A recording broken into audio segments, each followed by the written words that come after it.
Alright, welcome back to my Call of Duty gaming channel. I am Nessinator, and I do have another guest gameplay for you guys today. And this one, you guys are going to watch EATERtheBIGMACK drop a flawless nuclear here on the map Stronghold in this game of TDM. Now, in my personal opinion, getting a nuclear in TDM is probably harder than any other playlist. I mean, with TDM, you have people sound whoring, corner camping, head glitching. You got to get 1/3 of your team's kills, 30 kills without dying. And all that in TDM can sometimes prove to be very difficult, but Eater does it here in this game, and he does it flawlessly. So hopefully you guys enjoy that gameplay here in the background. Let him know that you enjoyed the gameplay down in the comment section below. Eater, thank you for the gameplays, brother. Always a pleasure. Now, I met Eater back during Black Ops 2, and he's been an AOVI clan member ever since, and he's been a long-standing friend ever since as well. I've actually met Eater in real life, and we just became really, really good friends, man. And it's hard to make those kind of relationships here in online gaming. It's really hard to find genuine people out there nowadays, because this community, not just in Call of Duty, but I think overall in the gaming community, can be very toxic, very immature. Most of the times you meet good players, sometimes they're very full of themselves. They act like you need them more than they need you, and they don't need anybody, and it could just be very, very bad, and it's hard to meet just genuine people out there. But we've had the fortunate luck of meeting a lot of good people online, and I gotta tell you guys, it's been everything as far as us playing this game and building the clan, because I remember back in Call of Duty Ghost days, we met some really good players that turned out to be toxic. They're the type of players that are just very competitive within the clan. It's all about me, it's all about my individual stats. If we lose, it's your fault. If they die, it's your fault, or you're taking their kills. And I gotta tell you guys, you gotta stay away from players like that, man. They can be really, really bad for your little community, whatever clan that you have, or whatever kind of group that you've formed. You gotta stay away from people like that. You gotta stay away from the immature elements.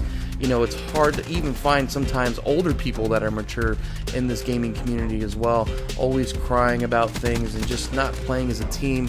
Always concerned about their individual performance versus winning as a team. And I think that's the thing I'm trying to convey here the most.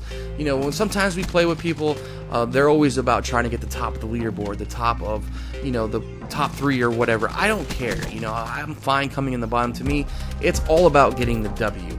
And those are the type of teammates that you want to meet. And to me, it's almost like taking it back to any kind of team sport: basketball, baseball, football. They don't care about their individual stats. Yeah, you want to do well. You want to do well for your teammates. But in the end, it's all about that W. And those are the type of players you really want to surround yourself with. I know a lot of people think that sometimes we're always concerned about our KDs.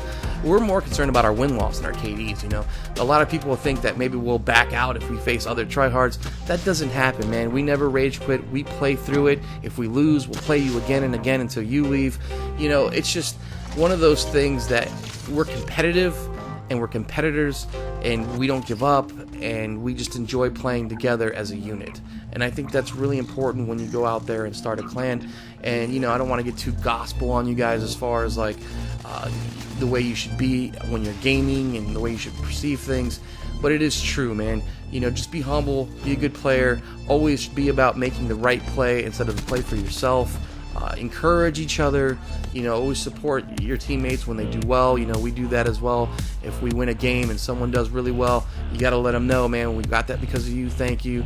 And it's all about just playing as a cohesive unit, and I think that's why this clan has just kind of persevered through everything, going through these breakups where other clan members try to break up the squad, and we got past that, and then we get other players in, and some people come in here, they like the camaraderie between us, they like the way that we're more mature about the game, and we're out there to win. And I think that's something that we want to be remembered for here on the channel, or just playing as a group, as a pub stomping group in general. And just wanted to share that with you guys here, because there's a lot of toxic players out there, man, and we've run into quite a few of them. And the thing is, we always know how to vet people now, as far as when people come into our group and start playing alongside of our friends. It's more of a trial period where we play alongside of them, see how they treat people, make sure they treat people with respect. If somebody comes into our group and right away starts disrespecting one of our friends, we'll speak up. And I think that's important too, is when you have your group, you have your own community, your own clan online, that you guys stick up for each other. You know, don't let new players come in or friends of friends come in and start talking negatively or down among your players. You just don't tolerate that, man. You don't have time for that. We don't have time for negative people, and I think it's really, really important that if you want to have a pleasurable experience online and you want to have a good team, that you gotta vet and you gotta take out these bad elements. It's really, really important. Anyways, guys, if you have any questions about any of this, let me know down in the comment section below. In the end, thanks for all your views, subscribes, and likes. This is Nessinator. I appreciate it all. See you guys on the next one, and I'm out.